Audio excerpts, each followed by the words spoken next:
sports fans. This is Robert with WTP Sports Dudes here live for another edition of Saturday Sports Freestyling. I'm here this morning with my man FanDuel Zaya of the FanDuel Zaya podcast, who has a huge game today. His Buckeyes will be playing Indiana in the Big Ten championship game, number one versus number two. How you feeling this morning, FanDuel Zaya? Man, baby, I'm ready. You know what I'm saying? I'm ready. We ready. You feel me? We coming. We coming back to where our home originally is and it belongs. We taking our rightful stage back, man. I'm excited, man. How you doing this morning? I'm doing good, bro. I'm doing good. Are you one of those fans who like the game at noon, 3:30, or the prime game at 7:30? It all depends. I don't like playing at noon a lot. I think it is a time where you should play those games. Like I always like playing Michigan at noon because notoriously that's a noon game. But when you going through these seasons, you know, maybe 3 games at noon is good.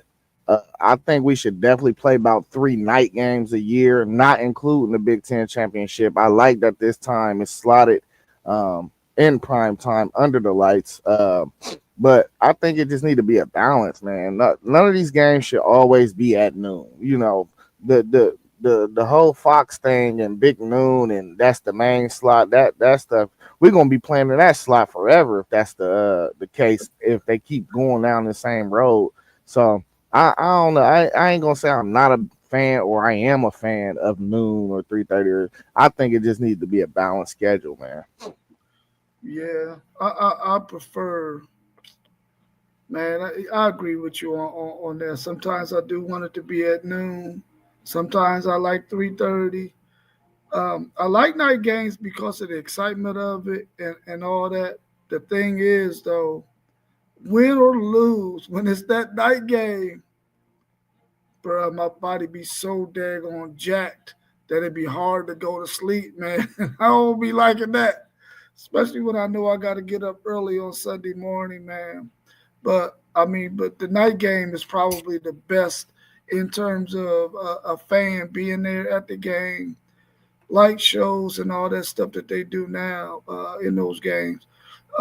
But 3:30 is probably the one I like the most because it gives me enough time to get some stuff done during the day, and then I can wind down after that game is over and not be so geeked, whether it be a loss or a win. You know, wait till the night games too. You be antsy all day waiting for your boys to come on, man. You Yeah, be yeah, like, oh, I cannot wait till this game starts, especially if it's a big time matchup. yeah, yeah. And you try to plug in all kinds of stuff you can do to pass the Nah, time. facts. Yeah, yeah. What did you think about North Texas Tulane last night? Did North Texas look like they just the stage was too big for them?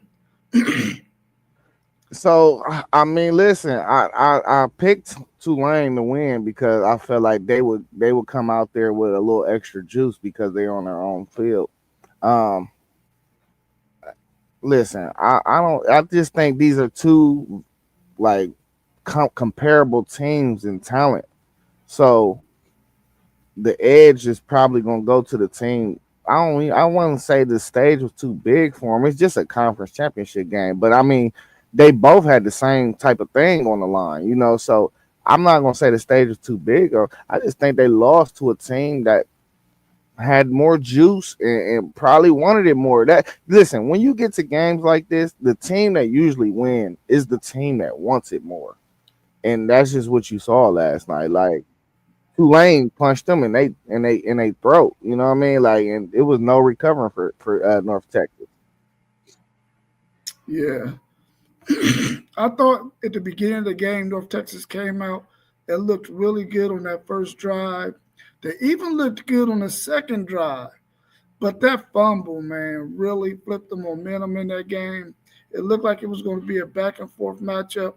And after that, I just don't feel like they ever recovered well enough to get momentum back on their side to the point where they could go ahead and try to close out that game. But I think you're absolutely correct. Tulane was not playing. They understood what was on the line, and they was out there playing more aggressive, with more fight, with more urgency than I felt like North Texas played with out there yesterday. Um, Hats off to Tulane. You're going to make the college football playoffs. Hopefully, you can have a good showing in that. You think they're going to probably be the 12 seed, 5-12 matchup Man, we against. gotta wait. We gotta wait for the ACC because James Madison won last night too. So we gotta wait just to see what happens for real because it ain't no telling. It ain't no telling. You're exactly right about that. What's your thoughts on James Madison and the possibility of them probably getting into the college football playoffs, having two group of five teams if Duke pulls off this victory today over Virginia? So I was screaming James Madison possibly making the playoff 3 4 weeks ago, but up until that point, I have never seen them play. This was the first time I seen them play last night. If they get in, they're gonna get blown out. Yeah, They just I mean, good group of five team. For the Sun Belt. They're not it, man. They're not it. I see why they kept on pump faking about putting them in the rankings. You know what I'm saying? They got a quarterback. He run the ball, but he's not. He can't. He's not a good passer from what I seen yesterday. Um, and they're going to be super tremendously undersized if they play a Big Ten SEC team. They're going to be so undersized. Like I don't know. So man, I hope we do not see them get in. Honestly, I know I predicted it and I said it, but I'd rather be wrong. yeah, they will definitely get pushed around, man, if they make it. So of course we are rooting for Virginia to go ahead and get that win because that would be. Do you know how much controversy that would be? How many people will be out there saying the committee, this is what we get when we don't have a better formula for picking the 12 best teams in the country. I was watching that Mac Brown clip where he was saying that he would like to see them get the 12 best teams or whatever the number is going to be, whether it's going to be 14 or 16, and then that the group of five you have your own best 12 and compete in that. I think I think what he was saying was probably spot on, and I think a lot of us feel like that too. I know you want to see the group of five get a chance, that the small guy to get a chance out there. Um, if it's going to be this format. But I'm quite sure you also would like to see them have their own thing where they can go and win their own championship on that group of five level, because we all know that it's going to be tough for them to be able to compete in the college football playoffs, especially when you got to play against some of the teams who have the size that they have and the skill that they have.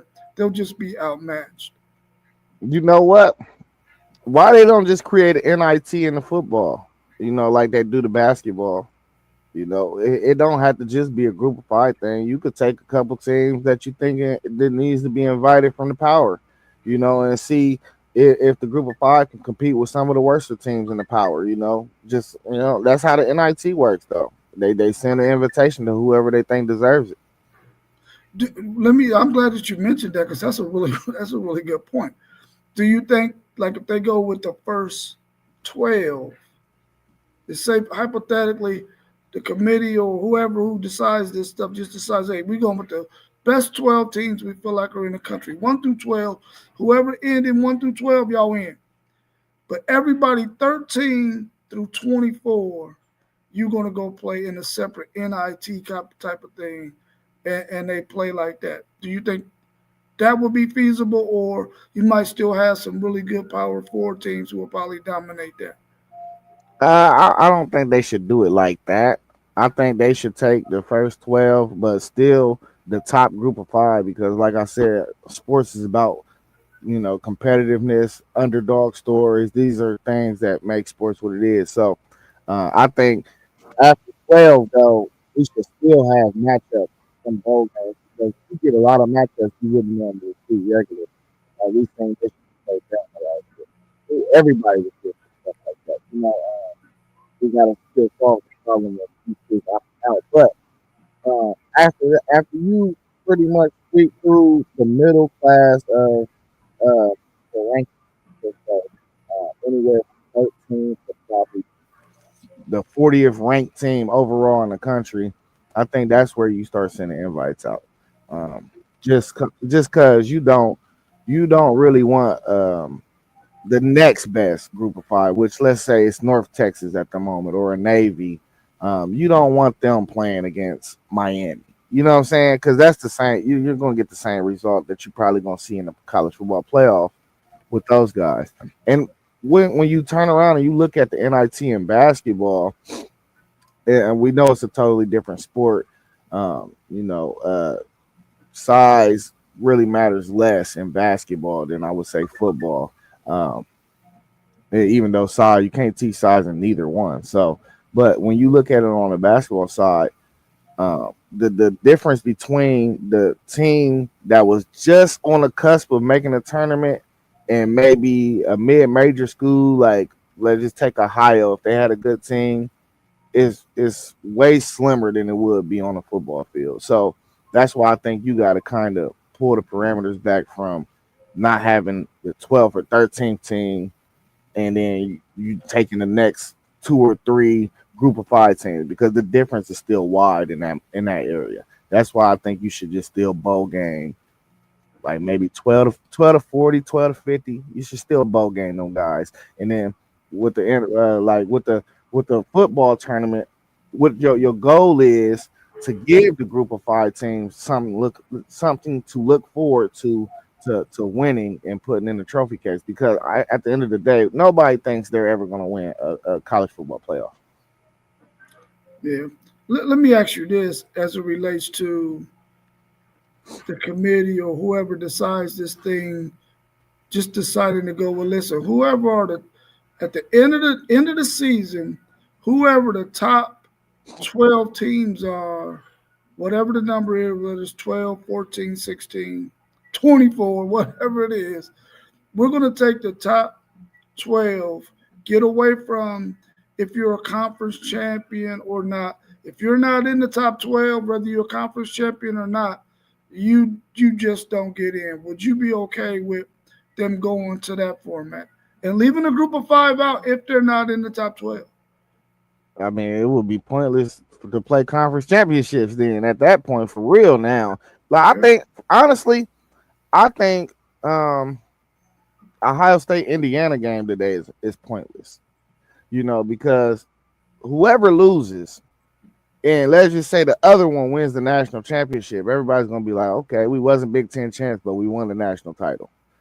So it's like, what is this game is only risking injury, and it's only got award implications for real. Like, who cares if either one of these teams lose? Now, I'm a different type of fan. I ain't won a Big Ten championship since 2019, and I want to win a Big Ten championship. So I'm all here for it. But I'm telling you, the majority of the country is probably thinking like, what's the point of playing this game? Neither one of these teams is going to be ranked below 3 or 4 after this week. They're both still going to get buys.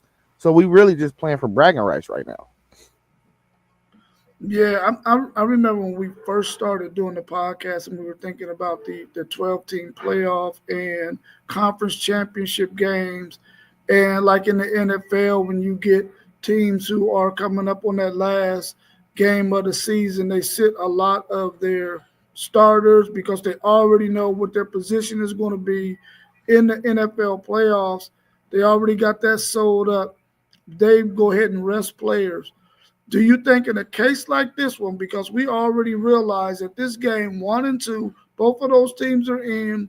Of course, their position where they're going to be at is not locked in yet. The winners is locked in. We already know where the winner is going to be. Whoever wins is going to be the number one seed. In a case like this, do you think that there are teams out there who might eventually start to say to themselves, listen, we don't want to risk injury in this game. Let's go ahead and maybe get out real quick and sit our guys in the second half if this is a game that we can win with our backups. Do you think that kind of scenario will happen? I don't think. I think eventually that scenario that's going to be what's going to start happening if they don't get rid of the game all in all. But no, I don't think that's going to happen this year. Not yet. Now, if you got a couple guys that just banged up and you just know you're about to be in the playoffs and you want to give them an extra week of rest, you might settle. But when you talking about doing mass benchings to get rest, I just don't see that happening. Ohio State got a lot of pride, man. We ain't won a Big Ten championship since 19. We want to win it. We want to win it because we want to add that trophy to the trophy case. But I do not think we are too far removed from guys not taking this day serious at all. Like we are not. I mean, I wouldn't be surprised if next year, if they didn't fix this, I wouldn't be surprised next year if the SEC team that's projected to be a top four seed, the Big Ten team that's projected to be a top four seed, and even if somebody popped up and went undefeated in the ACC or something, if they did it next year, like because it's really pointless, bro. And you do not want your guys getting hurt in this game, knowing that you got three, maybe four games to play to win a national championship. And just think about this for a second. We not. I heard somebody say this yesterday on YouTube, but let's knock on wood.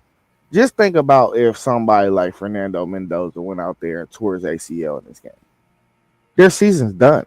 You could kiss national championship away. Like, and that's the key. Like, why are we playing this meaningful game? But that's why we gotta change the format. We have to highlight and make the main focus to uh play non-conference, high competitive non-conference games, and to play in your championship game. These two things should be at a premium for what we base our whole format off of. Them things need to be rewarded because at the end of the day, if you going out in non-conference, you're challenging your football team early in the year, then you got Indiana's that's not playing nobody. There's no way you should weigh them playing nobody versus this team playing two top 15 teams in the non-conference. And then on top of that, let's say Bama win today. I'm not sure that Bama don't jump 6 spots and be a top four seed after winning the SEC. Now if they lose, I could possibly see them falling out too, though. But if they win, people better not be mad if they see Bama get a bye. Yeah. Let's welcome my man Mossberg of Level Up Sports 10 to the show before we go and ask this last question about conference championship games. Welcome to the show, Mossberg. How you feeling this morning? Man, pretty good, pretty good. Good morning to everyone. Just good to see y'all, man. I've been a little busy with work this week, and I get myself prepared to go in again for another shift this evening, and I'm gonna miss a little bit of that game, but it's just definitely good to be here with you guys. Yeah, so far we talked a little bit about North Texas getting taken down yesterday by Tulane. Tulane securing their spot in the college football playoffs, and the possibility that if Duke wins today, James Madison getting a spot as well. We talked a little bit about that, and then now we're on the discussion about conference championships. And just like you, FanDuel, y'all haven't won it since 2019, and you want to get one. But at the same time, after getting this one, you probably will be okay with not worried about another one. I feel the same way about Texas and the SEC. I want to get them up first before it goes away. You know what I'm saying? I want to be able to say my Texas Longhorns won the freaking SEC championship game. Now, if they would have won it last year, I would be saying, get the hell away from this SEC championship game. But they didn't. So, how do y'all feel about it? Would y'all be okay if they got rid of conference championships at some point? I think eventually that's what it's gonna boil down to. Um, like Zay said, he had a great point. Ohio State has been on this tear. We've watched. And for me, I really didn't think about it until we talked about it a lot. Like, man, they really haven't won no Big Ten championship in some years. And it's crazy the way that parity happens. And I think it goes away. I think Ohio State's about to demolish Indiana today. I think they're gonna give them something they ain't even see coming, similar to that 56 to nothing we seen one year from Ohio State. I think in the same stadium, if I'm not mistaken. So I think they about to do exactly that. I think Duke's about to win, and I think we about to see the chaos in Alabama as well. I think they got to get away with it. Listen, I'm telling you, we have to preserve conference championships. It's already a lot of stuff leaving college football, but college football, like conference championship game, is a slice of the pie that plays into the mystique of college football. We have to preserve conference championships. We're already moving to a point where they don't know if, like you said, Texas says Sark, they're gonna play this game next year, then they're gonna hit the drawing board and see if they're gonna play non-conference games or schedule non-conference games the way that you don't want to start losing the actual jewels of college football that we all get up for.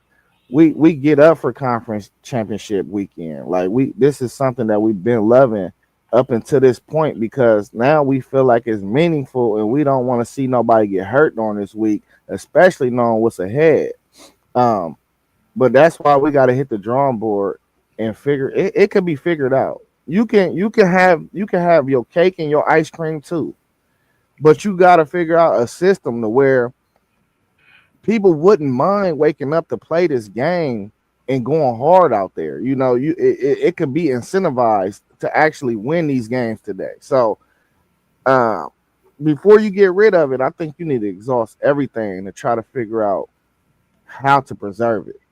Yeah, I think. I mean, you make a great point with that because you know, and I say that based on the way they've had this playoff. I think the playoff, makes it to where you want to push away with it.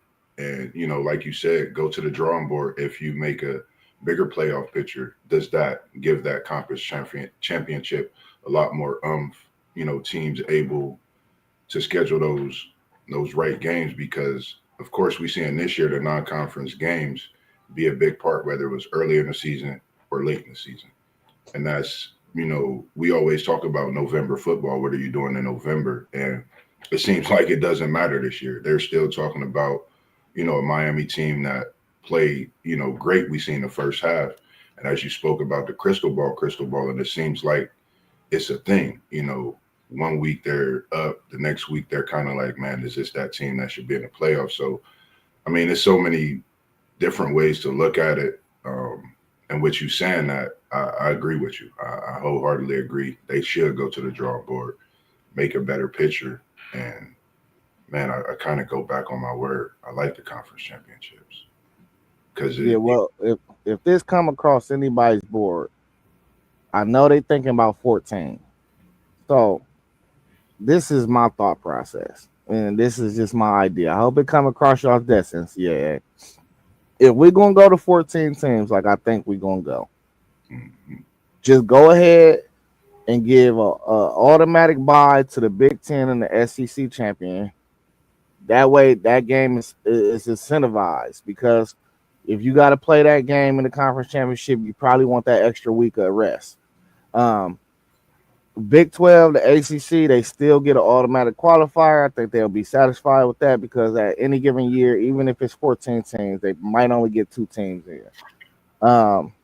And then you still got your group of fives with an automatic qualifier, your next highest champion or whatever. So I think that's the way you can incentivize, especially listen, the sport is built around the SEC and the Big Ten. So them are the two conferences that really needs the incentives.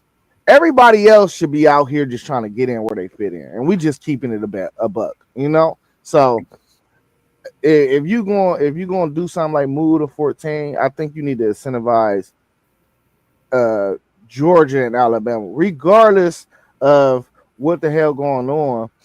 The top 1 and 2 seed probably should be coming from the SEC and the Big Ten. They should be incentivized with a bye. That's how I feel.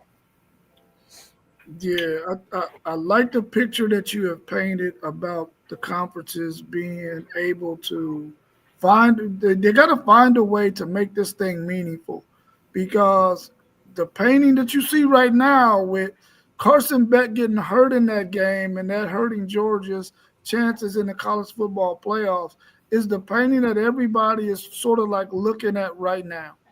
But I really would like to see the conference games continue because as a fan, we do really look forward to conference championship games, but we really want them to be conference championship games that are matched up. That's why I like the fact that conferences have gotten away from those divisions and now they're just playing whatever the schedule is and the top two teams in the conference play. Because for several years, the Big Ten took whoever won that Ohio State Michigan game because they was usually the best two teams in the conference. And there was many years that Ohio State or Michigan got left out of the title game because of they lost to the other. And so with that being said, I like the fact that they've gotten away from those divisions, which allows you to get the two best teams in the conference to play in those championship games, even though there are times when the one team is much better than the other guy who made it to that game. But I would like to see them incentivize it as well to make it more meaningful. And I think that well, whoever makes it to that game, there should be some money available for those players who those teams who make it. There should be some money available from whoever runs that championship game. They should get incentivized. The coach should get incentivized. Players, the whole 9 yards. And there should also be an insurance policy for every player that's paid by whoever runs that freaking championship game. The conference needs to make sure that if anybody gets injured, they got insurance that can be paid out to them if they get injured in that game. There has to be something on the table that makes this game continue to be worth playing, especially what we've seen what happened with Carson Beck last year. It just got to be incentivized so that it can stay meaningful because I don't really want to see it go away. But if the picture that we see right now is Carson Beck, then I don't want that to happen to my team if they make it to the SEC championship game and they lose a key player like Georgia lost Carson Beck last year. Yeah. What's your thoughts on the game coming up today between Duke and Virginia? What does Duke need to do to win it, and what does Virginia need to do to keep from losing? Man, Duke need to have them boozer boys in attendance and the crazies going, the Cameron crazies. But I don't know. I think if Duke continue to play stout, play physical, um, just be Duke. They've climbed into this ACC championship by just winning week after week late in the season, and they've gotten healthier. Duke is a team that's been under the radar. I've watched them. They've got to keep victories throughout the season to put them in this ACC championship. So I think Duke actually prevails today. I got Duke winning. Um, I'm picking all the chaos today. I think Duke wins, cause some chaos, and it's a great season for Virginia. But I think Duke is going to have that chaos. That team with them 5 losses and people sitting back like, wow, this is what we got to deal with. Some more chaos. I got Duke in a close victory. Um, Darian Mensah got numbers like every quarterback that's considered in the Heisman race right now. Um, he got almost 3,500 yards, 28 touchdowns, 4 interceptions. That sounds like some of the lines that Mendoza and Sayan has. Um, Defense is terrible though. It's just bad. I don't want Duke to win. I do not want to listen. I do not want to see James Madison get in. After watching them yesterday, I don't want to see it because I'm not gonna watch that game. Whoever, if they get the 12 seed, whoever get the 5 seed, I'm not watching. They're gonna get ran up and down the field. It's gonna be 60-0. Um, in that instance, I'm going Virginia. I think Virginia's gonna win. I think Chandler, what is his name, Morrison, the quarterback. I think he's gonna have a good day. I like Darian Mintz on the other side. If I had to pick between the two quarterbacks, but whole and whole, all around, I just think Virginia should be the better team. Yeah, Mossberg, as much as I need some chaos to happen, that's not the kind of chaos I want to see. You know, if Duke wins this game, man, that means James Madison gets in. It doesn't mean one of those other deserving Power Four schools get in, like a BYU or Miami or Texas or Vanderbilt. None of those those teams get in. It's James Madison with that kind of chaos. So I definitely don't want to see that happen. I want to see Morrison be able to go out there, control the game, make the throws he needs to make the check downs that he need to make, and make the adjustments that he need to make in the play calling for them to be able to run the football and go ahead and milk that clock and keep that Duke offense on the sideline because Virginia's defense isn't that well, isn't that good. So I've got Virginia winning this game. I think they're good enough to win it. I think they beat them earlier in the season. Is that correct? I I wasn't have sure. no clue. Let Oh, me okay. double check because I wasn't for sure. Oh, Moss, you did say Duke beat Virginia. You told us that. By 17, I think it was. So No, we Virginia. No, Virginia beat Duke. They won Virginia by beat. 17, Virginia beat. 34-17. Yeah. I don't know for this game. I just think like the way that game went, Duke turned the ball over. I think they've learned a lot, from that game to be in that game. And like you said, Mensa, man, you're talking about a leader. He's led this Duke team and to places they didn't think they would be this season. So I think they put it all on the table. I think they come out and they fight. I just think they can get this win today. It's just been that type of season in the ACC. Hey, they played that game on November 15th. That was 2 games ago for Virginia. Oh, I yeah. know. That was recent. Yeah, that Yeah. was recent. But when So you play them part twos, that get tricky. they get tricky and they get close. And Duke, they got a little chip on their shoulder. So it's for the marbles this time around. And I What think they Duke, what they got a chip on their shoulder for? for the fact that they turned the ball over that last game and they could have won that game. Them turnovers they made in that game was in a position where Duke was driving, trying to get into What that game. what they was they fumbled sometimes in the game. Couple interceptions, Couple interceptions. simple, Mensa. simple So Mensa. mistake. I just think they're a better team now. Like 2 weeks can make a difference, especially when you're playing against that same team. I think it's a difference maker, especially with the marbles on the line. It's for the championship. Duke got some seniors, and I think they want to go out with a bang. I do like this Virginia team. Don't get me wrong. That young quarterback is dangerous, and he's going to have this Virginia team rolling next year too. So I mean, it could go either way. I just got Duke for some chaos. Put James Madison in the playoff. I mean, don't think for one second that Duke is a team that is saying to themselves, "Oh, we just gonna go out here and play this game." They Yeah, probably never won a football a conference championship in their lives. yeah, It's all basketball at Duke. So they probably like, listen, we got an opportunity, a golden opportunity at that. Your Miami was down a little bit. You got Florida State that was down, Clemson that was down. We got a chance to win the ACC championship game.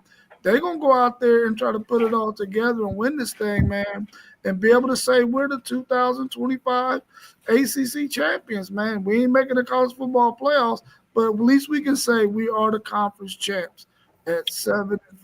That's ridiculous. man, it's crazy. Hey, so Virginia won that game 34-17. Going into the fourth quarter, it was 31-3. Oh, Go, go So look back. look, How many? a How many couple interceptions? garbage time touchdowns made it look interesting, but it wasn't. -4 Virginia. What that tell you? I don't care about Vegas. 31. Hey, it was 31-3 going into the fourth quarter. What that tell me? That tell me Virginia was clearly by far the best team on that field. Not even close. I'm taking Duke. well, let's switch over to Texas Tech BYU. Same question. What does Texas Tech need to do today to let the committee know that, listen, I need to stay as a top 4 seed in this college football playoffs? What do they need to do to win? And can BYU even make it interesting? Do they have the talent to even be able to compete with this Texas Tech team, which I think we all believe is the best team in this conference, talent wise, from top to bottom. Texas Tech just got to keep doing what they're doing. Um, the looks that I've seen of them, this is a high flying offense. It give me chills like Crab, the years of Crabtree, things like that. But Sataki and this BYU team, they come in a fight. They're not going lay down easy. This was probably one of the toughest picks for me. I think man, they come in respectively. I'm gonna take BYU. It's a tough take for me, um, but I'm gonna take BYU. I'm very familiar with that team as far as in picking them over the recent year. Texas Tech, this day first year, getting there. After the season they had last year, I know we put that out the window, but if BYU could get some stops, I think they could win it. So I'm gonna go BYU and a tough one to get Texas Tech. Yeah, I'm sorry to say, Moss, but BYU has no shot. Their best offense is LJ Martin. Texas Tech probably got a top three defensive line in the country. That BYU has no shot, man. I wouldn't be surprised if they left out with 3 points on the board, man. I just don't think they're gonna score enough points to stay in this game with Texas Tech. Moss, you want to talk about spreads? The spread's 12.5. What does that tell you? Now they got this. They say they're gonna get them. I already know. They saying Texas Tech going. I mean, they got a high offense. They got a flying offense. I know what Texas Tech could do. I just for me, it's like BYU had a shot last year. You know, I thought they was gonna fumble and lose one of these games and not be in the championship, but they didn't. So that's another reason. I feel they've one upped it from last year. They're in the championship. I think they could win it. Um, that's the reason I'm taking BYU. That's the reason. So reason. Sataki, he knows what's ahead of him. Playoff, everything. Hey, no, it's your pick, and it's your record that you're hey, by any means, you will pick who you want I'm to going pick. BYU. Leave me I'm just, alone, FanDuel, man. Leave I'm me just alone. saying, I'm just saying, man. I'm going Texas Tech, but I just don't see no way they can do anything with these boys, man. And really, honestly, like when you look at BYU, like they didn't really play nobody in the few good teams they played in the Big 12. They struggle with. I mean, even though they won, they struggle with Arizona. They struggle with Utah. I think it was somebody else they struggled with too, but like the better talented teams in the conference, they just struggle with. And we talking about a Texas Tech team that I think doubles the type of talent that they got than any other Big 12 team. Like that whole front seven is going to the NFL.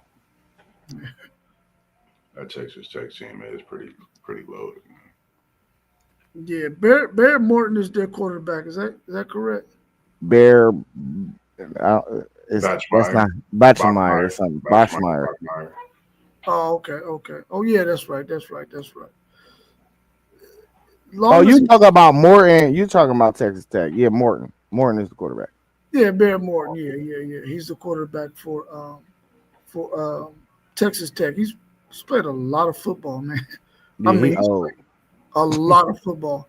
He just had a lot of injuries. This is one of the seasons where he's been pretty semi-healthy. I think he got hurt maybe earlier in the season, but I don't think he missed much time if he missed any time.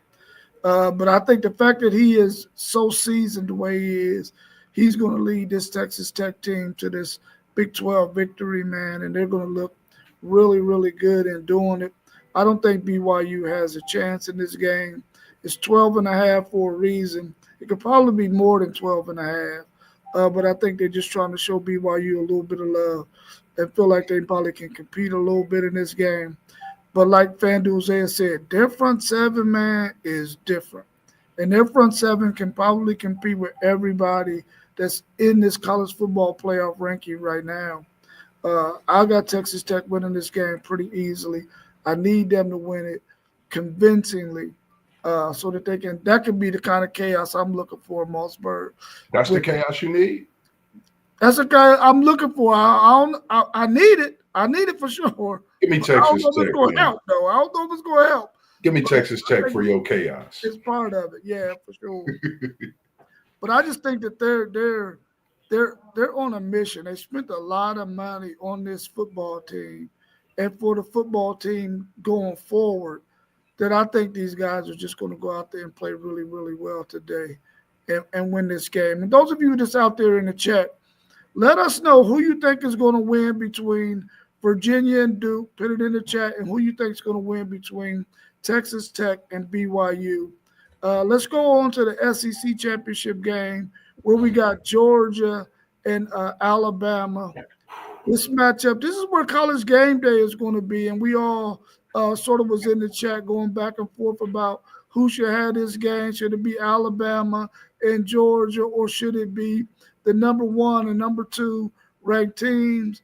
And normally you would think, oh yeah, they're gonna go with one and two, but in this case they did not. They went with the Alabama and Georgia game. What's your thoughts on this matchup? And should Alabama win it? As FanDuel Isaiah said, will they jump 6 spots and make it into the top four? I say Alabama win, just like Zay said, man. They jumping. This Alabama team is scary good, and the reason I say that is because we know what we can get out of them. We know the run game they have, but they just keep doing what they do week in, week out. I think this is a game where we see something different out of Ryan Williams. We know what Ryan Williams did last year, but I'm saying this is a different year. I think they actually get loose on Georgia. I know it's an SEC championship game. I think they placed out. I was looking for Georgia to show me a glimpse coming off that big win against Texas, but I didn't really see what I wanted to see in a way. Alabama, I think they got the lead in this, and I think they, you know, a lot of people talking and don't really feel they should be in it. I think they win. I think Alabama shock a lot of people, get a big victory today. I know Jam Miller's been a little banged up. I think it's going to be game time decision on him. But I think that trio that they got with Williams, Bernhard, Ty, I think they just a different team. And as long as you got them at your use, you could definitely make some things happen. I'm going with Bama. Man, let's be honest, bro. Bama is mid. They don't play good in the second half ever. Like you could watch the last game against Auburn, then you go back 2 weeks before that against Oklahoma. What was the main thing? They let Auburn come back in the second half, who's a very, very trash team in the SEC.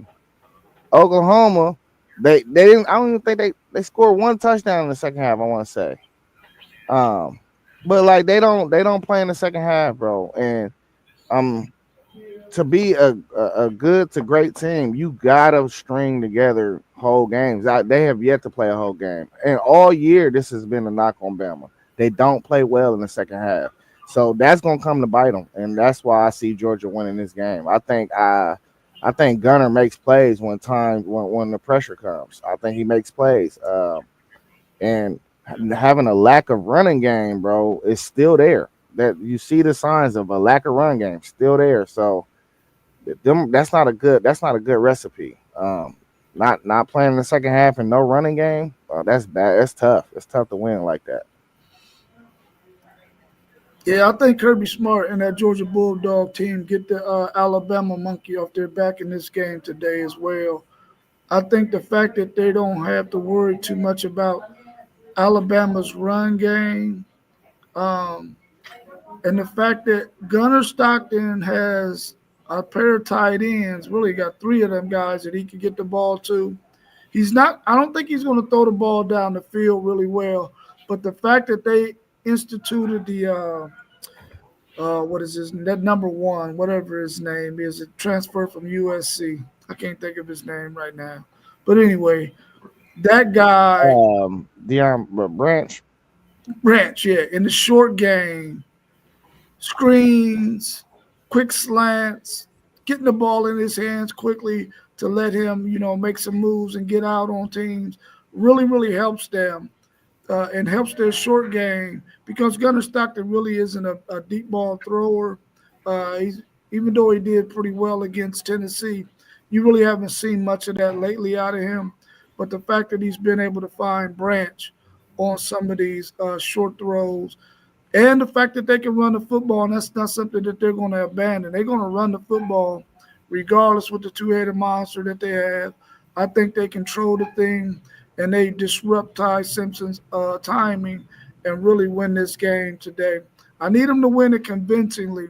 I think they're going to win, but I don't know if they're going to win it as convincingly as I need them to make a little bit more chaos where Alabama is concerned, where they might possibly drop them out of the top 12 and put someone else in.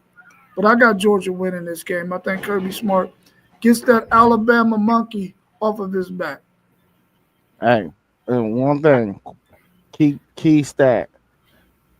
Bama only averages 3.7 yards per carry on the year. Their leading rusher only has 490 yards on the year, which is Jam. Georgia, on the other hand, 4.6 yards per carry.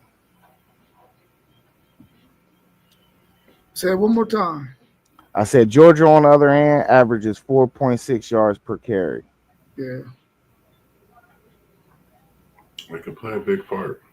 I think another thing for this game. I think the defense. I think both defenses have to, of course, play great. I think that's something I'm gonna be looking forward to seeing which defense, gets that momentum, looking to try to cause turnovers. And I think the team that gets the turnovers in this game wins the game. I know turnovers play a big part in games, but I think this game specifically with, Alabama and a run game not really being a factor lately, but that passing attack is there. And we know how crazy that passing attack could be and the way you use Bernhard just for the little, duck offs and things like that to kind of get the offense rolling. I think it's just a defensive game today. Whoever comes out and plays stout defensively, not just in the first half, but I think that third quarter, that first few drives in that third quarter, I think that sets the tone for that second half because the way it's looked, no offense has really been played in these games in the second half. So got to see who's going to step up defensively to make that offense happen. Defense causing a turnover, offensive point. So that's just something that I'm gonna be looking at myself as well. And this is another thing too. Bama struggles. If they don't get explosive plays, they struggle. Like a lot of their touchdowns on the year, if you notice, they don't really string together 12 play drives for 70 yards. No, Mm-hmm. they get explosive pass. It might be a five play drive that went 65 yards, but they done had a 40-yard pass within the drive. So can they string together a drive or two this game? Where they go 10 yards and they go all the way down the field and they get in the end zone or they get some points. Period. I just think that Georgia is more well rounded and balanced on offense to be able to complete that mission. I agree. Totally agree. Yeah, all right, y'all. Well, let's look at this last game we got on the slate. I guess the people in the chat, they must be afraid to tell us who they think gonna win these games and these conference championship Man, games because ain't nobody dropped nothing in the chat. Who you think gonna win between BYU and Texas Tech? Who do you think's gonna win between Virginia and Duke? And who do you think's gonna win between Georgia and Alabama? We want to hear from you. Let us know who you think's gonna win as we talk about Ohio State, Indiana, one versus two. The matchup that I think many of the people in the country have been looking forward to seeing because Indiana has played really well.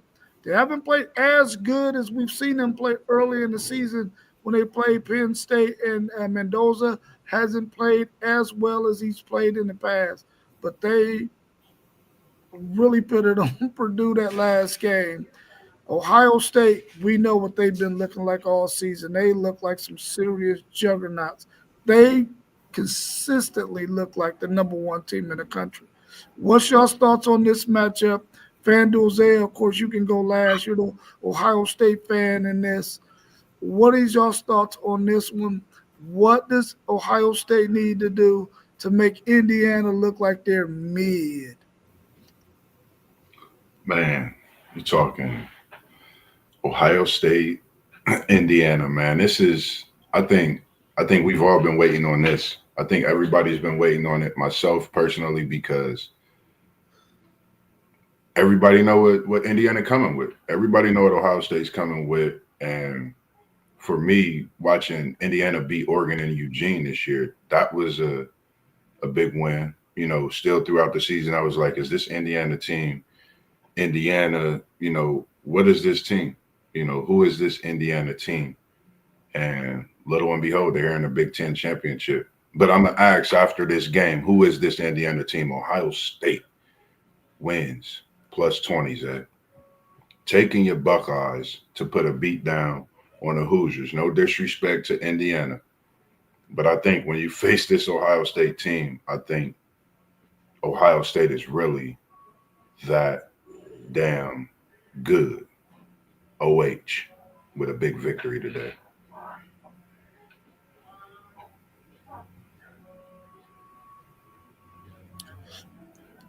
Indiana has not seen a defense like them Silver Bullets. Yeah, Donnell, you're exactly right. They have not seen a defense like what they gonna see today. And Super Tanker 13, my cousin Chad. Listen, I know you don't want to jinx your team, but I know who you got. I know who you got. I really do believe that Ohio State is really sending a message to the country. Listen, it started before the season started. They said that the team that won that championship last year, that's their championship. We want one of our own. And they've been on a mission ever since. That defense has some of the most talented players in all of college football. They definitely got at least three or four consensus All Americans on that team, which are playing lights out. Really, really smart players, really, really athletic players. And offensively, we already know what that's looking like. Julian Sand throwing nearly 80% completion rate. Nobody can guard that freaking Jeremiah Smith. Nobody can guard Carnell Tate. Then you throw in number one in there. They got a nice running game. I don't know if Indiana is fundamentally sound as Indiana is. I don't know if they're ready for what they're about to witness today. I hope that Indiana can make it look good and keep it close so that the hype that they've gotten all year, I ain't even gonna call it hype because they deserve it. They went into Eugene, Oregon and beat an Oregon team who was really, really good. I just hope they can make it look close. I just don't feel like they can, man, because this Ohio State team, bro, they are freaking loaded, man. Now, if they can stop the run and can run the football, Indiana, then maybe they got a chance to keep this thing close. They can't give up run and pass and think they're going to be in it with these Ohio State Buckeyes. Right.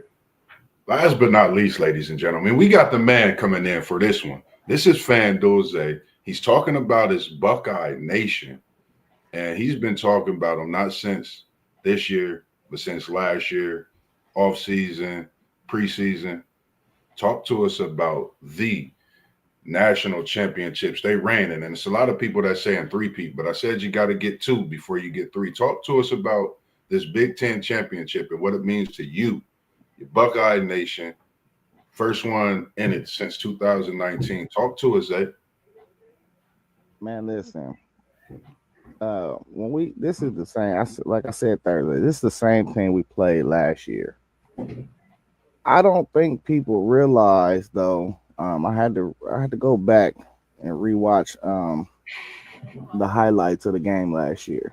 That game was actually closer than what we realized. I know the score said 35-13, but um, there was an interception in the first half that we capitalized off of. We scored after the interception. I think we went up maybe 10 points, and then Boom, Caleb Downs took a kickoff return back in the second half, and that's what really busted the game open. But they actually played really well last year. But there's one fundamental difference in this game, and that's Julian saying. Julian Sand is a dude, man. I'm telling you, he's like he was created in a lab. He's like a robot quarterback. He just he don't get rattled. Um, he don't like getting hit. Don't get it twisted. He's not one of these dudes that want to get hit, but he's not afraid of pressure. He's not afraid of blitzes. Um, Curcinetti will be in a grave. He would be making a grave mistake if he think he's about to go do what he tried to do. Well, what he completed to do against Oregon, in which he blitzed them 19 times in that game, and he had Dante Moore all over the place. You cannot do that to Julian Sayer. Passing rating right under 95% against the zone. He comes back down to earth a little bit with the blitz. He about 69% passer rating when it's a blitz. But 69 passer rating is still well above the average in college football under them circumstances. So that is your best shot probably. But the difference between blitzing Julian Sand and blitzing all these other dudes is Carnell Tate and Jeremiah Smith. It's no way you're going to be able to blitz us like that. I don't see no possible way that they're going to be able to score enough points. The most points that have been scored on us all year, 16 points. My man Juck, you gotta shout him out. He has this theory of how to beat Ohio State, and that's uh, you have to limit their possessions. But Yeah. if you can limit Ohio State to 5 possessions and only hold them to 2 touchdowns, that's your recipe to beat them. So, say you got 5 possessions, you punt 1 possession, you score 2 touchdowns, you kick 2 field goals. That's 20 points. That is the recipe to beat Ohio State. Now, the other opposite end of that is you have to score 21 points. You got to score 3 touchdowns. So, I don't think that's going to happen. I think if we got 8 possessions in this game, we will score uh, 3 touchdowns, and I think we might kick 3 field goals out of 8 possessions. And I think that's well enough to win this game. Um, Now they do got dudes. They got all Americans on that side too. Um, you got the boy Pond, who's a defensive back on the shorter side, but he's an NFL guy. He's going to be in the NFL, even though he's a 5'9", 5'10" type of dude. He's going to be perfect in the slot in the NFL. Um, you got dudes all over the field for real. Hamby, Black, them are 2 tough running backs that we're going to have to figure out a way to stop. Of course, you got Mendoza, who's a Heisman candidate. Where he ain't been playing well lately, but do we not are we not going to respect him and just think that we're going to just do whatever we want? No, we got to come play too. They got a good secondary. They got the one kid in the back that just became eligible, honestly, like the 4th or 5th year. Um, so I mean, listen, this is a championship game. It's a playoff. This is possibly a preview of the national championship game. I think both of these teams can make it to the national championship. So I'm not just gonna say we're gonna go out here and do whatever we want. We will cover the spread. I did say 2 touchdowns. I still believe it, but I think the score and how the game is played will look totally different. Like it might be looking crazy on the scoreboard, but I think it's gonna be closer if you watch the game. You cannot just look at the box score at the end of the game and be like, "Oh, Ohio State did this, Ohio State did that." I think the game will be closer than what the score indicates. Um, I'm glad you mentioned that about the secondary. Just thinking about your secondary and your defense, Reese, Igbinosa. Of course, we know about the boogeyman. He scares everybody. We got two boogeyman's. Which one? But I watched my guy Sanchez the last couple of weeks. I know since that one week you was disappointed in him, but I watched him.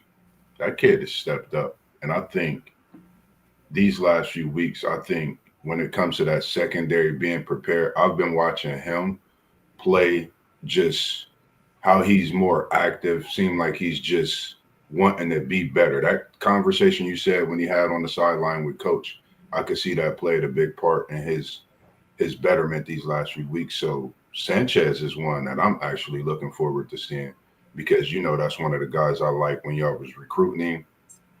Just my style of player, his height and everything. So defensively, I don't know, Reese, Downs, Igminosa, Boogeyman too. I just think this Ohio State defense is different, man. I don't really think Indiana has nothing coming. Y'all on that turf that y'all want to be on. I know they got great cornerbacks, great linebackers. I just think y'all win in this Big Ten championship to prove more than a point. I think y'all about to put up a 50 ball like y'all did a few years ago. People looked why y'all was there and wanted to see y'all go.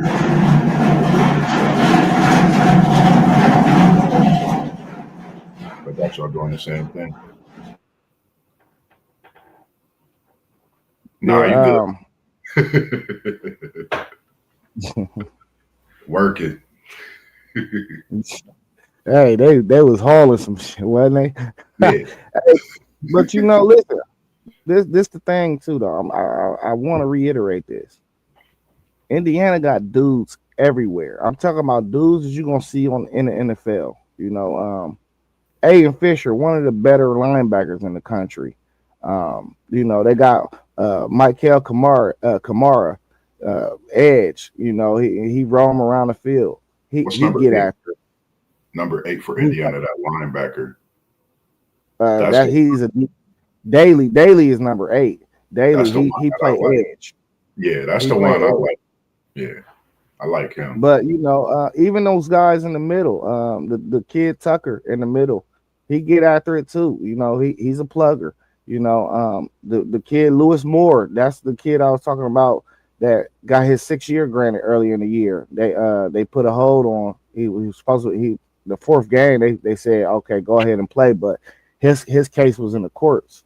He is instrumental to their defense. He's the back end of that defense. He's their version of a Caleb Downs. He's not as good, but he can ball. I think he's an NFL guy. So they got talent all through that. This Indiana program is building, but it's time to humble these guys, man. I think they need some humbling because these Indiana fans are terrible. Have y'all noticed these Indiana fans around the country? They act like they've never been here. We got to show them. Hey, I seen a map yesterday, man. They got the predictions is the world for some reason.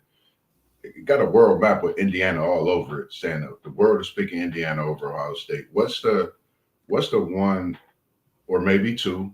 What part of the game do you think Ohio State? What's your advantage in this game? What part of the game do you feel Ohio State has the biggest advantage? Of course, we know on the outside with the wide receivers, but what part of this game do you think gives them that advantage, gives them that edge? It's clearly our offensive line. Our offensive line play has been tremendous. We gave up zero pressures against Michigan. Um, Before that, the week before that, I want to say it was only one pressure, but we was having problems with our offensive line earlier in the season. But that offensive line got better and better and better and better. And shout out to Tyler Bowen, man. Tyler Bowen, I feel like he didn't change the whole offensive line culture. You know, I'm just saying, like, them dudes are mean, bruh. Like, from Philip Daniels, Shabola was the only weak spot, but Shabola impressed me last week and how he played. Luke Montgomery, I don't know what it is about Montgomery when it gets to bowl season and championship season. This dude cuts it on for some reason. It's a switch that hit. Like, you didn't seen it the last 3 weeks with Luke Montgomery, where and that left side of the line is just outstanding. That's clearly the best side of our line. But even with that, that's only because I feel like Shabola was a weakness. But he actually played very well last week. But Philip Daniels might be the meanest dude on the offensive line, and I think that's why you was able to see Bo break out last week, like the way he did, because of that offensive line. Now we figured out, and this is the scary part for the whole college football world. We figured out we got a dude at running back. They should have never let us figure that out. We got a dude that we could trust, and he's a true freshman. Yes, he is.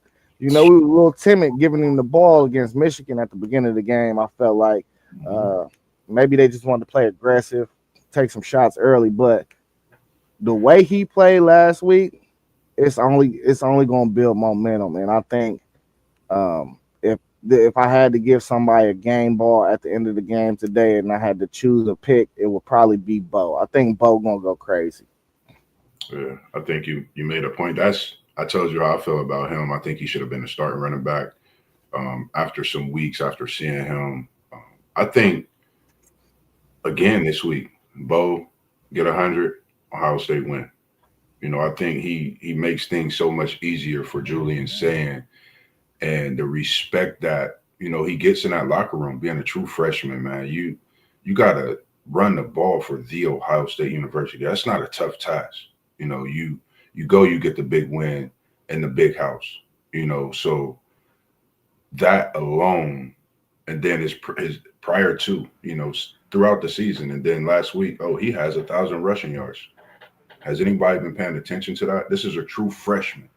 He gets 1,000 yards rushing. He's not even starting the first few games of the season. So people really need to look at Bo because that boy is special. I think, you got to commend Ohio State and what they're doing in that recruiting, to get Bo, to get Julian, have Smitty, have Tate, have all these guys, as well as on the defensive side, getting the transfers, Downs being the biggest one, but then to bring in this recruiting class, solidifying with Henry the other day. So I think it's just something special what they're building over at Ohio State and that they continue to build. So, for me, I'm just excited to be able to, look forward to this championship game tonight and see what Ohio State could do. I got them in a big win. I'm not talking 2 touchdowns, I'm saying three.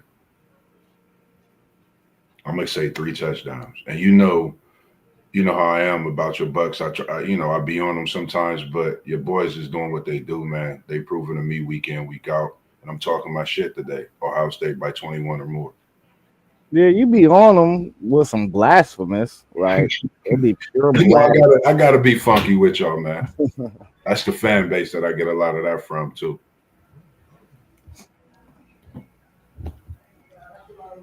Hey, I hear you, old Texas man, but you need to watch this game today. Um, Ohio State might sweep the awards, man. I'm sorry, we might sweep the awards, bro. You better go. You better go realize who Arvell Reese is. But that Rodriguez kid, he is definitely. He probably should be. He should probably be in New York, honestly. Yeah. I think it's between him and Arvell Reese to win that Buckus Award. Um, even though Anthony Hill was there, the fact that he hasn't played in the last 2 games, no, he's not. He's definitely not going to win. I don't think he was going to win it even before these last 2 games, though. I don't think he did. What we seen Jacob Rodriguez and what Arvell Reese has done this season. But all three of them are really, really good linebackers. Boy, the NFL's going to love to get all three of those dudes. Um, but I think he has a really good chance of winning the Buckets. Him or Arvell Reese. Donnell was saying if they blitz, that means our tight ends and our running backs on quick flares, they're going to eat. I believe that's the case too. Julian saying is so smart now that he can get he know what to do with that football, man. He gonna get it to the right guys. He said he already won the Buckets Award. Or did he win it last year? Is that who won it? Who won it last year? Or is he saying he's already saying, oh, he got it this He year? said he's gonna Well, win it we'll this see. year. I mean, he's deserving of it. I mean, either one of them is deserving of it. Yeah, Yeah, I think the award already dropped. I must have missed it. I think that's what he's saying. Oh, okay. Because certain awards is coming out right certain now. awards there come out. Yeah, Smitty got the wide receiver of the year. congratulations to him too, man. Because he all over the field. Interceptions, forcing fumbles. He doing a little everything. Donnell, over under 47 and a half. You say you think it's over, man. I'm telling you, I will pick the under, bro. I will pick the under. I think the final score is gonna be something like 27-10. You know, I don't think they're going to score more than 16 points, which is what we let up the whole season, the most we let up the whole season. And I don't think we're just going to go out there and blow them out. Like, I think we're going to play as balanced as we can. We're going to play slow, efficient football on offense. I don't think it's going to be a lot of possessions. 47.5 is kind of a lot. Um, Maybe not. If you think it's going to be a field goal difference in the game, I mean, like something like 27-24. If you think that's more of what we're going to be looking at, even that's not even covering. 27-24 ain't covering. I just don't see them scoring more than 16 points. I just don't. Not on this defense. I And, just man, think Mendoza struggles, man. He struggles when people give him different looks. So I don't see the way they muster up all these points I'm gonna just unless they just start gashing us in the running game. yeah, I'm gonna just go over. I just think that I just really think y'all that good, man. Nothing against this Indiana team. I always look to that second half, man. Like games like, for example, when y'all was playing, forget y'all got that. I think it was a Michigan State game. How it was close, boom, y'all get them couple plays, game's over. I think we're gonna see something special like that today, man. Where y'all's defense is playing, and we got to think y'all's defense have been playing a lot, of course, better. But I want to see that fumble return, that interception return. I think we're gonna see a lot of that today. A lot of things that people are like, why is this defense so great? They already great. We see what they produce. When it comes to holding opponents to whether it's points, yards, you name it. But I think we're gonna see that ball getting intercepted, fumbles possibly happening. I just think it's Ohio State is all hats on, man. And like you said about the kid that's been up in his game in the last few weeks, I think he knows when to turn it on. Having that experience and making that run last year, I think he knows that it's that late time in November. It's time to have your hard helmet on, and we got to go out. And the possibility of Ohio State going through a college football undefeated is possible. I Something we said will never happen. I've really been looking at this, Zay. Listen, bro, I'm gonna be honest. I'm gonna sit back and I say this. I've really been looking at it like they could beat this Indiana team. They come out in the playoff as a number one. This Ohio State team could be wreck. Like Yeah, this. and this a thing too. I was looking at Moss. Man, the bracket looks so much easier than it did last year. Now you see It why I looks want so that much chaos easier. for that bracket. It's gonna be smooth cooking. I'm saying just sitting back and looking at the teams though, like Yeah, I think it were better teams last year than it is this year. I agree. I totally agree. And if I was going to look at the portal to see if the portal was so friendly to every like the teams that's in it now, or did it branch out to where some of those players are on the other teams that's on the outside looking in, but they, based on the championships we got today, they don't have no way really to get in. You know, that's another thing. So hats off to your Buckeyes, man. Like they have definitely, stood the challenge week in, week out. I think they come out, stand the challenge today. They plan on a great field, in Indy. Um, I think that plays in their favor as well. And we know the history of when they step on that field, what they record is, the points they average. I think you're averaging about 30 to 40 points on that field, Zay. So when you talk about the portal and the direct correlation, um, I think a lot of the teams that you see in the playoffs outside of Ole Miss was the one school that hit the portal because that's what Lane does. Lane hits the portal. He's the portal king, and he's going to hold that crown until further notice. But everybody else, in Texas Tech, of course, Texas Tech hit the portal well too. That I mean, they pieced together their whole defensive line basically out of the portal. Um, but outside of those two teams, it wasn't a lot of heaviness in the portal for real. But what you seen is they went and got a dude, an actual dude, uh, to plug a hole. Like Isaiah World, the left tackle at Oregon. That's a key get. Fernando Mendoza at Indiana. That's a key get. You know what I'm saying? So you seen some of these teams, most of these teams in the portal plug holes, but they didn't build their teams through the portal. You know what I'm saying? It wasn't like they just built their team through the portal. So even us, we got Philip Daniels at right tackle. He came from Minnesota. So Yeah. we plug. I feel like a lot of the top 10 or 9 teams in the country, outside of Texas Tech, of course, I feel like they just plugged some holes. Then with the just while we was on here, I know we talk about the coaching carousel a lot. Memphis, they expected to hire, which they finalizing right now. Southern Miss's Charles Huff as their new football coach to a 5-year deal. Um, that's what is set in stone. It look like that'll be finalizing up as we speak. So it's just a lot that's going on with that as well. But back to your Buckeyes, man. Win big today, I think, and the talk continues, man. Is this one of the best ever Ohio State football teams we've seen ever? For me, I've been watching football my whole life. I don't know about you, Zay, as far as in this being the best team you've seen, but man, this team is I I like this team that I'm Um, watching. I like that Mike Doss team. Like, man, it's hard to and then give you these got type the of team that comparisons. beat, you got that team that got that rivalry back going. They was loaded. I mean, this is tops in this Buckeye history with teams. I think this definitely is a team you're gonna see on the game system as one of them classic teams. You know what I mean? So I'm just looking forward to Championship Saturday for sure. Definitely. But I mean, this team got to still complete a mission of winning a national championship. So I can't even put them up there yet. Um, but we done had some teams, bro. Like So 2012 was a great team.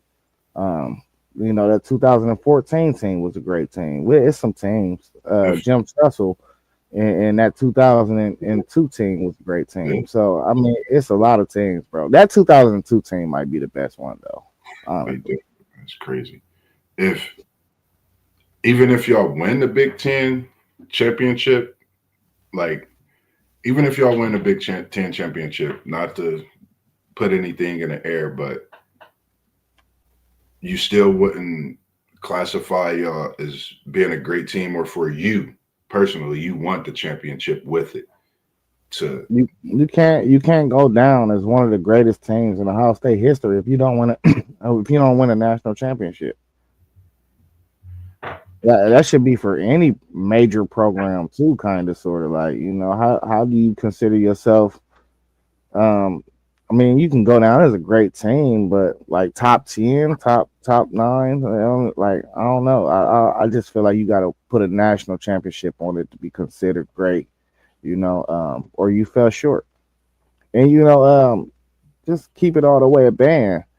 I say I'm one of them arrogant assholes. I say we the greatest football program of all time, but that doesn't negate the fact that we done came up short. We should have a lot more national titles. You know, uh, but we still consistent. You can't take consistency away from us. We should have won a few more though. Yeah, Yeah, he said he did win it yesterday in Arlington. Yeah, he won the Buckets Award yesterday. appreciate that old Texas Tech man, 91-44. Where do y'all think? I mean, I know we covered all those games. Where do y'all think Rodriguez gets drafted? Do you think he's a top 15 pick in this NFL draft coming up? He's such a dog, man. But you can see they don't value linebackers being drafted that high. Uh, we seen it with Jahad Campbell last year. He fell all the way down to the 30s or something. The Eagles picked him up. But this is one thing we understand too.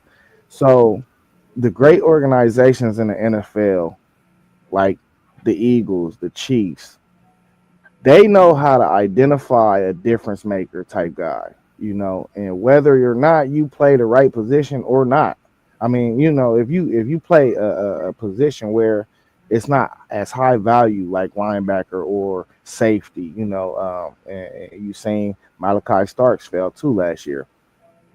Philly or one of these teams that want to contend for a championship every year, they're gonna come. They're gonna come get you because adding a guy like that, he looked like he deserves to be on a national. I mean, not a national, but a Super Bowl contending team, and he can bring it to you from day one. So, no, I don't think somebody that's in the top 15 is going to draft him just because you trying to hit a home run with them picks, and we know what we getting from that guy, and really is some bad thought process because that's a home run. A surefire guy that you could draft in the top 15 is a home run to me, Yeah. but they trying to make the splash. The quarterback, the receiver, the offensive lineman. You know what I'm saying? The defensive end. Something that's more high caliber of affecting a football game. But guys like him, them are like glue guys to me. You could put him on probably all 32 teams, and everybody they're all gonna get better. He probably a start for most of them. You know what I'm saying? Except for like some of these teams that got Pro Bowl linebackers, middle linebackers. But this dude, I'm telling you, he like that. He gonna be a monster in the league for sure. I think he go. Yeah. I actually think he goes top 15. I think a linebacker is. I think when you talk about the linebacker, I've been watching I know we watch a lot of football. That middle of the field is open. I think he get with the right team, he could lock a lot of that up. The way he moves, his athletic ability. I think he could actually come in and make that linebacker position more valuable than we've seen it over the past few years. And that's something I've looked at watching the running backs, watching the different positions that's been undervalued in the NFL. I think they're going to put more value to it coming into the NFL with their skill set. So for me, I think he's top 15. You can't pass on him. San Francisco, I believe they should be in the top 15. We know their history with linebackers. They could possibly snatch him up if they're in that top 15. So I think he definitely goes off the board. If he doesn't, he gonna make so many teams pay. Definitely. Hey, Texas Tech, you ain't telling me nothing I don't know. I know all about your. That's my college football team on the game. That's who I run with. I run with Texas Tech. I ain't lying to you. I ain't lying to you. I know about Romello. I know about Gill and all them boys. That they lead the country in sacks. That whole front, they lead the whole country in sacks, bro. And I Yeah, hope Gil Howard come back sometime soon though, because he really the dude that makes that defensive line different. He's the dude because he take two blocks. He take two blocks every time. Um, but like you talk about Romello Hunter, and you talk about Bailey. He said that's another guy to keep an eye out. Bailey on the shorter side. They say he really like 6'1". They list him at like 6'3", but they say he like really 6'1". But he another guy that, for real. Like somebody just gonna jump and get him, and then they gonna understand. Like forget the measurables. He like that. You know what I'm saying? But Lee Hunter, Romello, Bailey, Gil Howard, Rodriguez. Man, that's five dudes right there. If you just bring all five of them, it's slow because if somebody gonna win on a one on one, somebody gonna win. and they said this Texas Tech team could actually challenge a lot of people in this field, to possibly get into that national championship game this year. It's been a lot of talk and a lot of buzz as of late about this Texas Tech offense and that defense as well. So I'm definitely locked in and seeing what they do in this playoff this year, first year in this playoff, because I think the way that offense moves that ball, and like you saying on that defensive side, they could be a scary out for anybody. Man, let me just say something about David Bailey, man. He broke my heart, man. Broke my heart, man. He was supposed to come to Texas. Man, listen, Yeah, bro. Listen. Could you imagine him and Colin with Colin Simmons, Simmons bro? together. I said we got to get this dude, but of course Texas Tech did what they needed to do to get him. But I think it was between us and them, and they did what they needed to do to get him. But I knew he was going to be a nightmare once they put it all together with that front seven that they have. But I would sure love to have him at Texas, man. Him and Colin Simmons, especially on third and longs, that's a manless. We already know what it would have been. We already know what it would have been. Man, y'all got everybody else out of the portal. You can't have everything, man. We needed that because as soon as he jumped in, we was like, "What? Oh yeah, okay, let's go." But Texas Tech did what they needed to do. Donnell saying Brian Hartline goes to UCF. Will he take some players with him? And sources say Smith, number 4, may leave with him. Man, them sources need to be fired, Donnell. He ain't going nowhere, bro. He is not going to USF with Brian Hartline, man. And listen, he gonna take some players though. I think he gonna get King Holtz. I said this the other day. I think he gonna get King Holtz. I think he might get 2 of the 3 of Bryson Rogers. Um, who else? Noah Rogers, who's at NC State, but was his recruit. He transferred out and went to NC State, but they don't even throw him the ball. He be playing, but they don't throw him the ball. So as soon as I listen, I'm telling you, he might hop in the portal and Brian Hartline gonna call him. And then who was the other guy I said? Somebody else on our roster right now that I think might go with him. I can't even think of who I said. It'll come to me though. But I think he's gonna get 2 of our receivers for sure. And King Holtz. And I think that's gonna be his jumpstart package. It just goes to show what he does, the effect that he has on players. I know he was recruiting Smith like crazy. That was like, so I can understand a lot of that, but I don't see that happening. Jemiah Smith go to USF, that'd be diabolical, as we say. I think he stays at Ohio State, him and Chris Henry Jr., along with the other, receivers they got coming in. Just definitely do what they do best, man. He said he said Texas don't Shots deserve fired. Shots fired. Hit that horn on him, Zay. Uh, Texas, man, we appreciate you, man. You know what, man? Brian Hartline is a really, really smart dude. He's in a really, really good position because he already knows the players that are at Ohio State that are good players, they just happen to be behind some better players. So he's going to know when those exit interviews happen, some of the guys that he can say, listen, come on down here to USF, and play some football, man. A really good school. You can go out here, and the NFL is going to be right there with you. And I think he's going to be able to do a really good job, man, because I think he's just a really good observer of talent. He knows what he's doing. I would have liked to have seen him coach one more year at Ohio State as the offensive coordinator and then made this move. But now is the time. He did it. Go do your thing, Brian Hartline. But he's definitely going to get some of those players. Smitty, ain't that happening.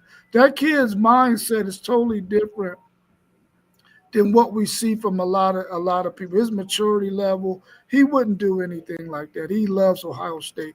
That's why he's there. He could have went anywhere in the country that he wanted to go. He went to the school that he wanted to play for. So he's going to finish his last year there. And old Texas Tech, man, yeah, I feel you. I feel you, Texas not deserving to be in the college football playoffs. I understand, man. I understand. They needed to handle their business, and they didn't. But if you think that Texas isn't one of the 12 best teams in the country, then we're going to have to sit down and have a discussion, my brother.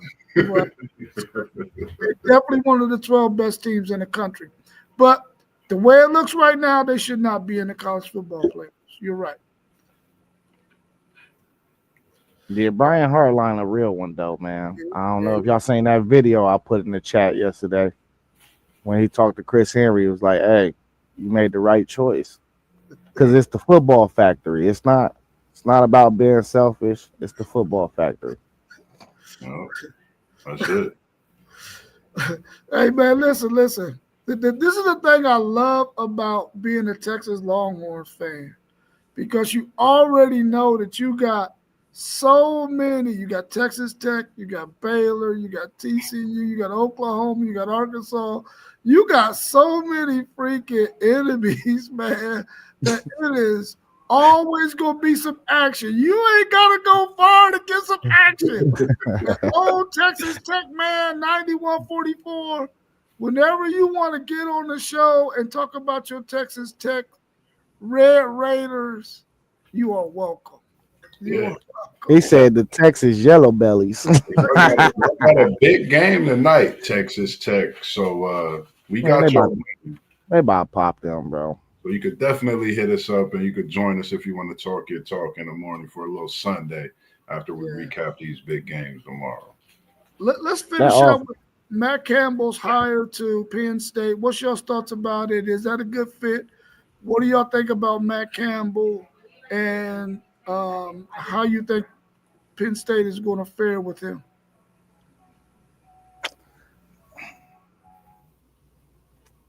I don't know how I feel about that hire, bro. With you, Zay. I don't know. You know, if this is this what we waited the whole time for,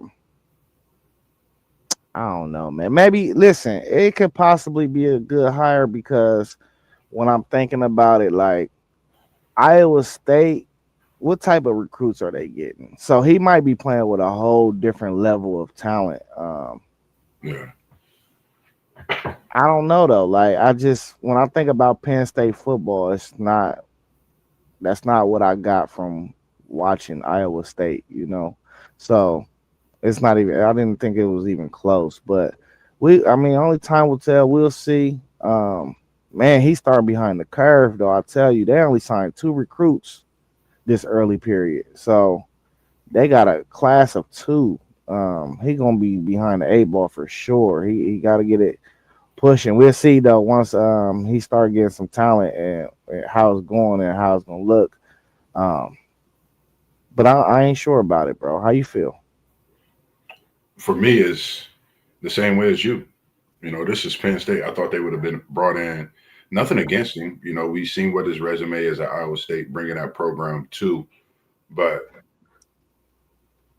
this is Penn State. This is the Big Ten. Like you said about recruiting, you got to come in with your hard hat on in the Big Ten. And that's going to be my thought. You know, what is he bringing in? What is he, doing with what he has there? You know, are you going to be able to replicate what you were doing over at Iowa State? You know, you got to instantly win here at Penn State. You got to be able to compete right away. They're not going to wait for year three. You know, year two is when you need to be getting 9 wins, if not next year, getting 8 to 9 wins. So, for me on the outside looking in, another thing, they hired another coach once he was gone, literally the next day. So that might have something to say as well. You know, getting rid of, as soon as he signed, they was, had another coach ready. So overall, I don't know. Only time to tell for me. I thought they would have brought in a, you know, I don't know, different coach, I guess, with a much lengthier resume. But I mean, can't negate what he's done at Iowa State, bringing him to the Big Ten. We'll see if that physical nature can stay with him and be a factor here in the Big Ten.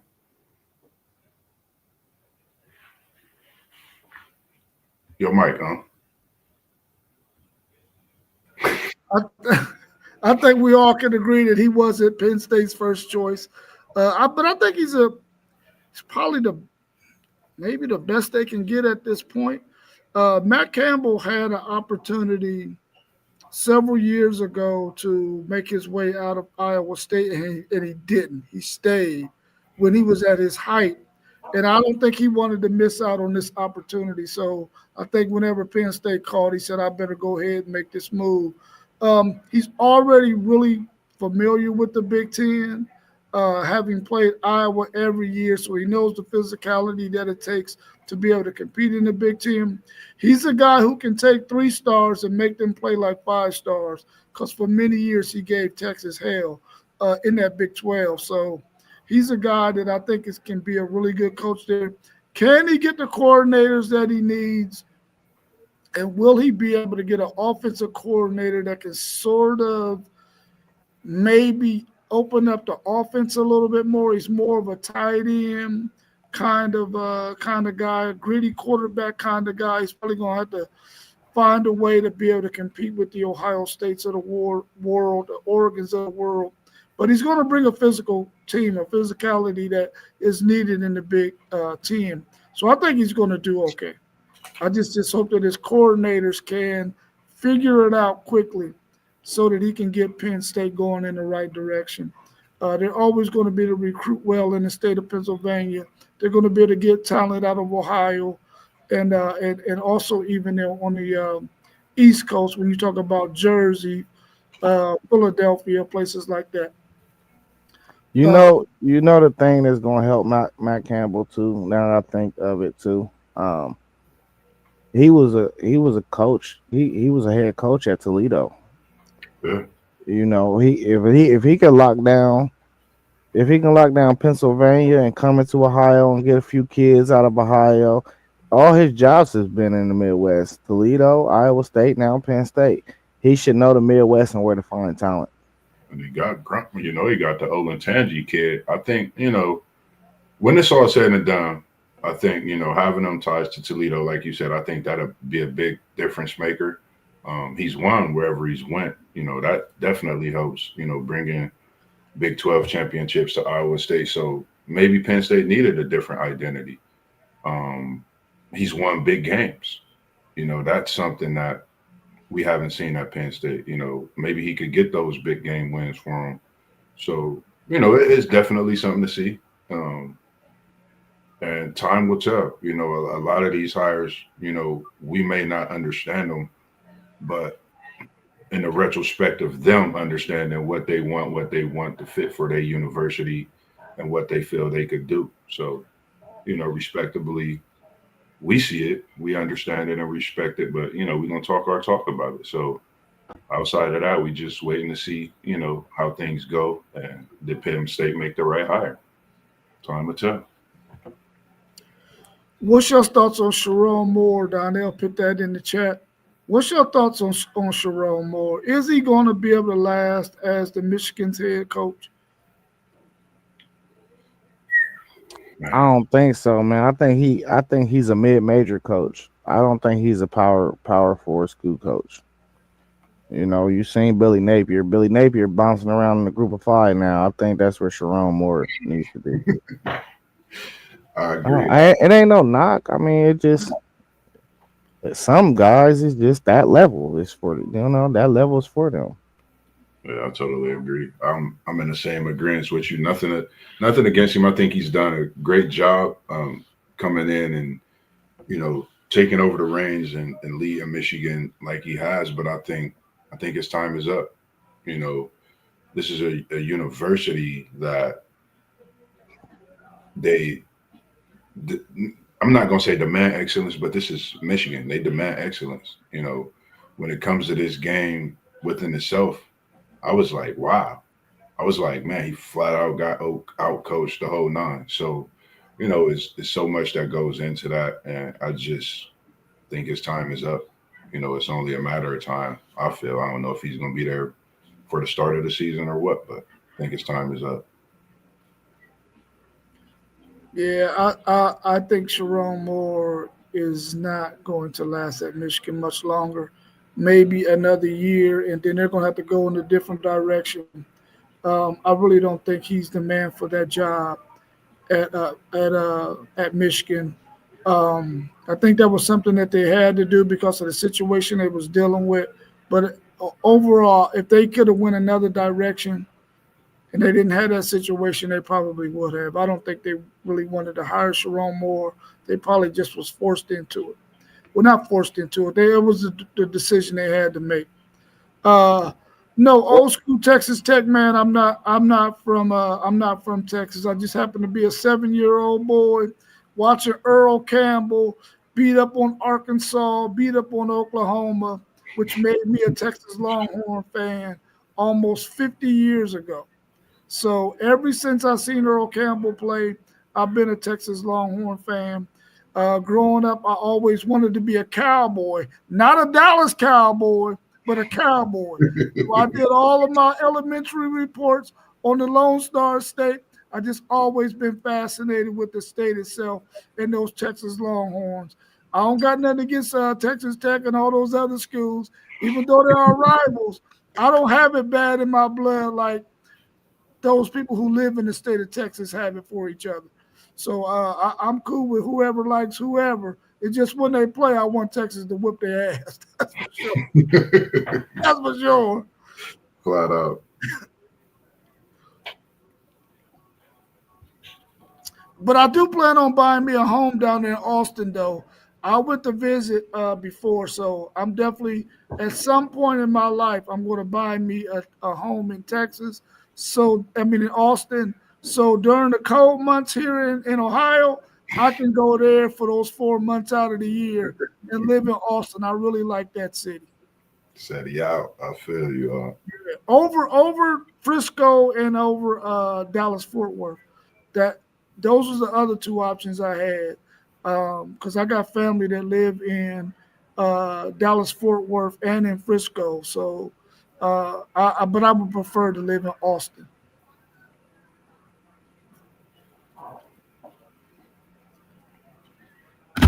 Oh, he was saying that they're already thinking about replacing Sharon Moore.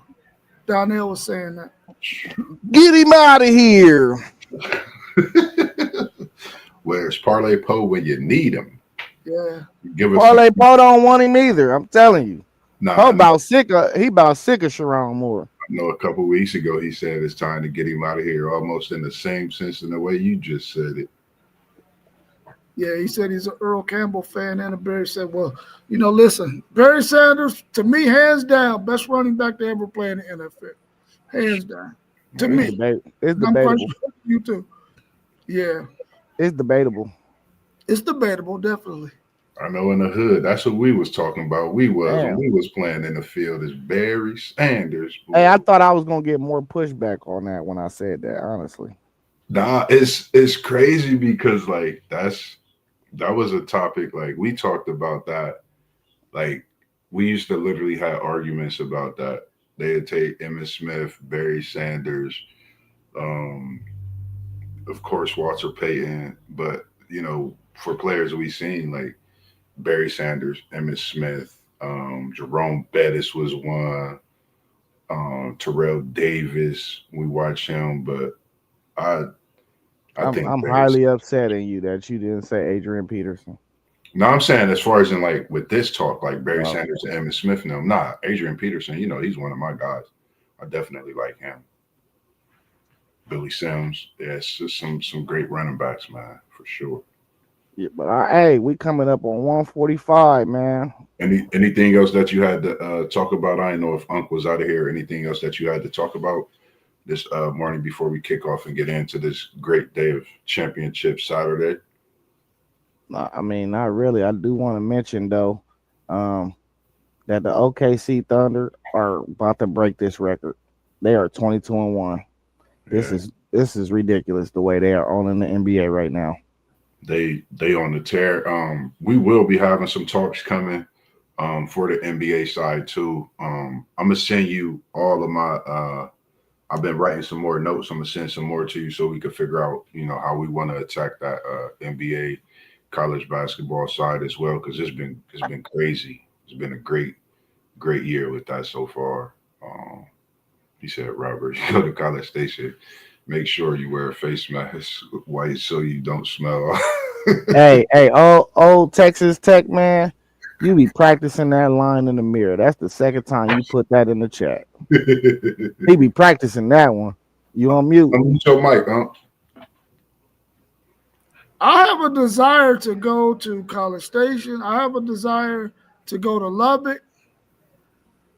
But I ain't gonna be able to do it, bro. Because I already know how those fans get down, bro. I ain't You nah. got to call us to Listen, go now down listen, there with you, huh? if I could take all of the crew with me, oh yeah, You I'm there. coming I'm up? in You showing up at College Station? We but there.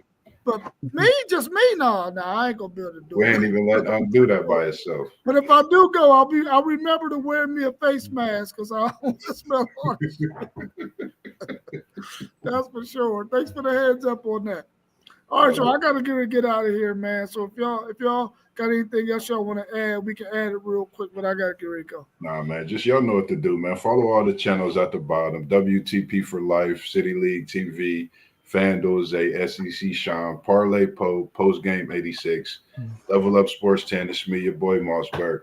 Man, you doing something special, man, and I can't wait till we down there in College Station as a group. I'm putting it in the air. Oh, Texas Tech Man 9144. We gonna see you, and we gonna be down there as a crew, WTP and the gang, man. So other than that, man, y'all enjoy college football Saturday as we always do. We in the building. And we out. And you see Buckeye Nation over there. FanDuel Zay, man. Tap into him. Tap into all the pages. To like and subscribe as well.